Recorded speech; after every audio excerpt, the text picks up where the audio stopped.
자유한국당 김연아 의원이 이낙연 국무총리 후보자 임명동의안에 나홀로 찬성. 독립된 헌법기관으로서의 직무는 충실히 수행하고자 마음먹었습니다. 김연아 위원님 질의 주시기 바랍니다. 도시재생이라는 것은 다양한 해석이 있습니다. 후보자께서는 도시재생을 무엇이라고 생각하십니까? 예, 어제 열린 김현미 국토교통부 장관 후보자 인사청문회 그 현장의 목소리 지금 잠깐 들으셨습니다.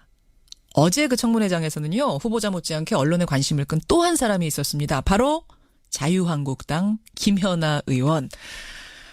자유한국당 의원들은 청문회 내내 보훈 코드 인사, 5대 원칙 훼손 이런 문구가 적힌 종이를 노트북에 붙이고 일종의 피켓 시위를 했는데 김연아 의원은 동참하지 않았습니다. 이뿐만이 아니죠. 이낙연 국무총리 후보자 표결 때도 자유한국당 의원 전원이 집장최장을 했는데 김연아 의원만 홀로 남아서 찬성표 던졌던 거 여러분 기억하실 거예요. 그래서 그동안 자유한국당으로부터 거세게 비난을 받았습니다. 아마 하고 싶은 얘기가 많았을 텐데 일절 인터뷰에 응하지 않다가 마침내 오늘 첫 방송 출연입니다. 자유한국당 김연아 의원 만나보죠. 김연아 의원님 안녕하세요. 예, 안녕하세요. 목소리 많이 듣고 싶었습니다. 감사합니다. 오늘 청문위원 자격으로 모시긴 했습니다만 네, 그동안에 좀 제가 드리고 싶었던 질문부터 드릴 수밖에 없을 것 같아요. 네. 이낙연 총리 후보자 임명 동의안 때의 그 단독 행동, 또 네. 어제도 A4 용지 시위를 혼자 거부한 행동, 네. 어떤 생각으로, 어떤 소신으로 하신 거예요? 피켓시나 이런 것들은 지금까지 야당에서 많이 해오던 의사표시 방법 중에 하나였습니다. 그렇죠. 예, 그래서 새로울 건 아닌데요. 저는 이제 우리 정치가 좀 변해야 된다는 생각을 계속 하고 있습니다. 특히 최근 1년 동안 더 그런 생각이 드는데요. 일단 제가 속한 야당부터 그걸 해야 된다고 생각을 했고, 또 제가 힘이 없어서 저희 당 전체를 어떻게 하진 못하지만 저부터도 그걸 실천하고 싶어서 그렇게 했습니다. 그렇게 하면 당으로부터 거센 비난이 쏟아질 거란 걸 알면서도. 예. 알면서. 실제로 쏟아지죠. 지금 자유한국당은 굉장히 못마땅해합니다. 네. 아니 자유한국당 당적을 가지고 왜 바른정당 정책의총에 참석을 하고 또 당론에 어긋나게 행동하고 탈당하면 비례의원직 상실하니까 탈당도 안 하고 있는 거 아니냐. 아니 정치 도의가 있다면 비례의원직 네. 던져버리고 스스로 탈당해라. 이런 얘기 하는데 네. 어떻게 생각하세요? 네, 지금 여러 가지 질문을 막 하셔서 제가 이제 뭐부터 정리해야 될지 모르겠는데요. 일단 저는 아직 그렇게 제가 소신이라고 생각할 정도의 그런 수준은 아니라고 보여집니다. 그래서 사실 좀 그런 단어는 무겁고요. 다만 이제 저는 정치인 이전에 국민이고 예. 또 정치인도 국민의 시각에서 봤을 때 상식적이어야 된다고 생각을 합니다. 그래서 물론 당에 대해서 배신을 했다면 저는 일부 수용할 수 있다라고 보여집니다. 그렇지만 예. 저는 여태까지 한 번도 국민을 배신한 적은 없다고 생각을 하고요. 또 국민이 바라보는 수준에서 정치인의 상식적인 행동을 벗어났지는 않다고 생각을 합니다. 국민의 상식을 벗어난 적 없고 국민을 배신한 적 없다 이런 말씀. 네. 근데 지금 이제 그렇다면 네. 이 당과 당의 그 어떤 당론이 맞지 않는다면 버리고 나가라. 의원직이라도 던지고 다른 당으로 가라라는 자유한국당 주문에 대해서는 어떻게 답하시겠어요? 저는 반대로 묻고 싶은데요. 제가 당에 맞지 않으면 당에서 쫓아내주셔도 됩니다. 출당시켜달라 제발 이게 지금 계속 요구하시는 거죠? 예, 맞습니다. 사실은 이제 비례의원직은 여러분 잘 아시겠지만 출당이 되면 의원직을 유지합니다만 스스로 탈당을 하면 의원직을 박탈당하게 되죠. 출당을 시켜줄까요, 자유한국당이? 쉽지는 않을 거라고 보여지는데요. 저는 저에게 주어진 4년을 앞으로 더 정치를 오래 하기 위해서 어떤 분들은 그러기 위해서 던지고 나가라고 말씀하시는데 주어진 임기를 제대로 채우지 못하면서 그 이후를 고민하는 거는 바람직하지 않다고 보고 있고요. 또 지금의 어떤 야당이 사실상 많은 변화와 개혁이 필요한 상태에서 예. 제가 힘이 미약하지만 좀 새로운 야당의 모습을 보여줄 수 있는 역할을 할 수 있다면 예. 저는 제가 제 임기를 채우는 것이 충분히 의미 있다라고 보여집니다. 그래서 출당을 시켜주고 안 해주고의 문제가 아니라 예.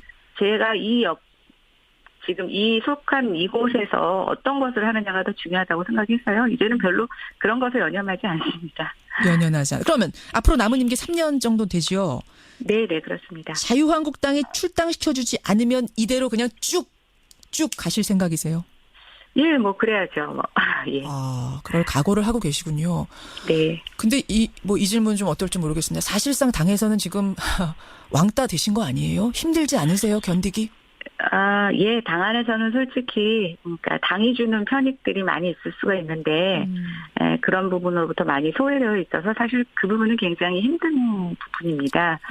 근데 제가 이제 이런 과정을 거치면서 새롭게 또 얻은 하나, 수확도 있는데요. 어떤 건가요? 그것은 지금의 여당, 또 바른정당, 또 국민의당, 정의당의 아울까지 다른 정당 의원들께서 굉장히 많이 도와주세요. 그래요. 그래서 결국 국회라는 게 같은 정당 안에서의 의원들의 도움도 필요하지만 예. 다른 당의 의원들의 도움도 굉장히 많이 필요합니다. 그래서 한쪽이 모자란 대신 또 다른 쪽으로 채워가고 있어서 제가 맡은 분야에서의 입법 활동을 하는 데는 예. 또 새로운 힘이 생길 것 같습니다. 근데 당에서 지금 이런저런 압박들 중에 어떤 압박을 하고 있냐면 상임위를 바꾸라.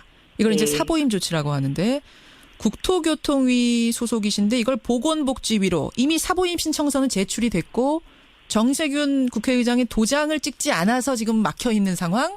거기까지 가 네. 있는 거죠? 예, 원래 이제 그 상임위는 2년 임기가 보장이 되어 있는 거고요. 예.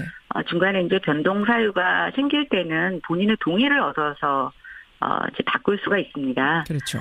근데 일단 저의 경우에는 2년 임기가 다 되지도 않은 상태에서 또 특별한 사유가 없이 국회의장님한테 사보임 신청서가 올라갔고요. 예. 중요한 건 저에게 전혀 통지를 하지 않았다는 거죠. 그래서 제가 지난번에 그거에 대한 부당성에 대해서 기자회견을 한번 한 적이 있고요. 예. 이것을 또 제가 국회의장님한테도 충분히 설명드리려고 했더니 아직 국회의장님께서 사인해 주지 않으셔서 예, 예. 어제 그 덕에 이제 국토교통위의 장관 후보자 인사청문회까지 하게 되었습니다. 혹시라도 만약에 사보임 조치가 정말 내려지면 어떻게 하실 생각이세요? 글쎄요.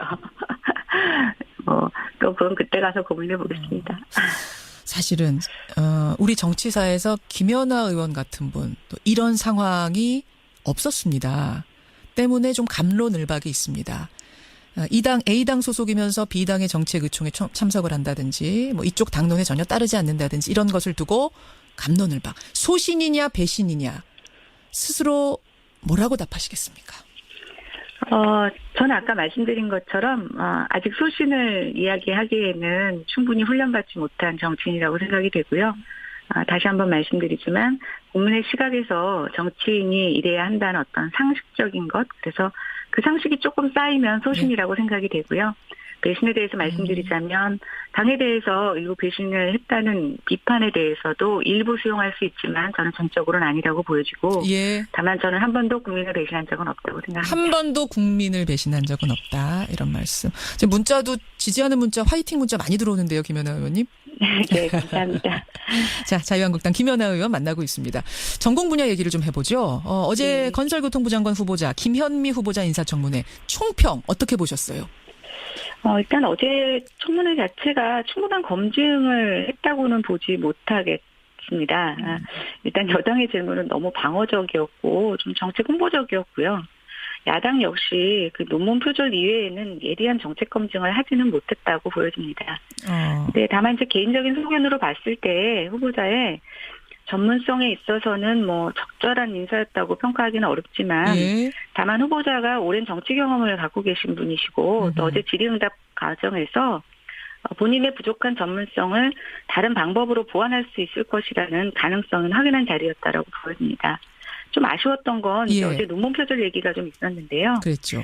저는 그 연령대에서 흔히 일어날 수 있는 잘못이라고 보여집니다. 근데 다만 우리가 어떤 무결점의 인간을 이렇게 발탁하는 게 아니기 때문에 예. 인정을 하고 앞으로 그렇지 않겠다라는 의사표명을 해주셨으면 더 좋았을 텐데 계속 표절을 부족한 논문이라고 좀 비껴서 답변하신 것이 좀 답답했습니다. 그래서 오히려 그렇게 말하시는 것에 대해서 국민들이 앞으로 장관의 말씀에 신뢰를 가질 수 있을까? 이게 조금 아쉬운 점이었습니다. 지금 근데 자유한국당은 뭐라고 하냐면요. 전문성 없는 코드 인사고 논문 표절 문제로 도덕성에도 문제가 있다. 자진 사퇴하라라는 입장이 나왔습니다. 그러면 또 김연아 의원은 다른 생각하시는 거네요.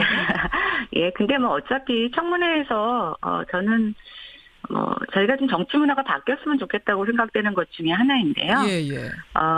물론 당론이라는 것도 굉장히 중요한데 저는 당내 의견들의 소수 의견도 굉장히 중요하다고 생각이 됩니다. 소수 그래서 의견. 결국 청문회 보고서가 채택될 때는 저는 소수 의견으로 받아들여질 수 있을 거라고 생각이 되는데요.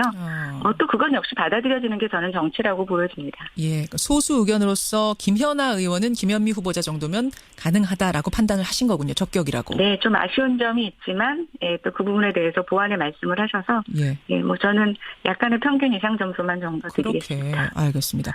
네. 자, 인사청문회 쟁점을 떠나서 어제 나오기도 했습니다만 지금 부동산 상황이 상당히 과열조짐 보이고 있죠. 제일 시급하게 손봐야 할 것들 어제 여러 가지 이야기 나오던데 김현아 의원은 어떤 지점이라고 생각하세요? 전문가로서. 저는 일단 청약시장 규제가 제일 필요하다고 생각을 했습니다. 그리고 이것은 제가 국회에 들어와서 1년 내내 대정부 질문이나 국감에서 지적했던 사항이고요. 그렇죠.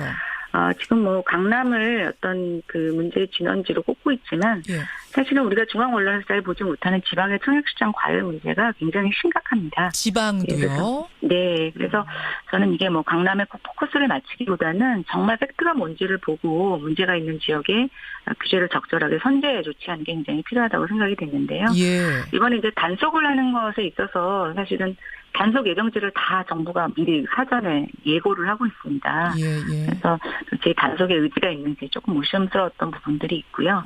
어찌 보면 가장 행정력을 발휘해서 먼저 효과를 낼 수 있는 게 이런 단속행위인데 좀 불시에 단속을 해서 어느 정도 상징적으로 불법 행위를 하는 사람들을 적발해내는 이런 정도가 새 정부 출범에 맞춰서는 오히려 적절한 정책적인 수단이 아닌가라는 생각을 해봅니다. 그렇게 보시는군요. 일각에서는 이제 노무현 정부 때를 떠올리면서 부동산 분명히 오를 거다. 시장이 벌써 그래서 꿈틀꿈틀거린대요. 어떻게 전망하세요? 많은 분들이 그렇게 얘기하시는데요. 이제 저희가 불과 1년 전만 하더라도 부동산 시장에 이제 큰 침체가 올 것이라고 전망하는 것이 주류를 이뤘습니다. 맞아요.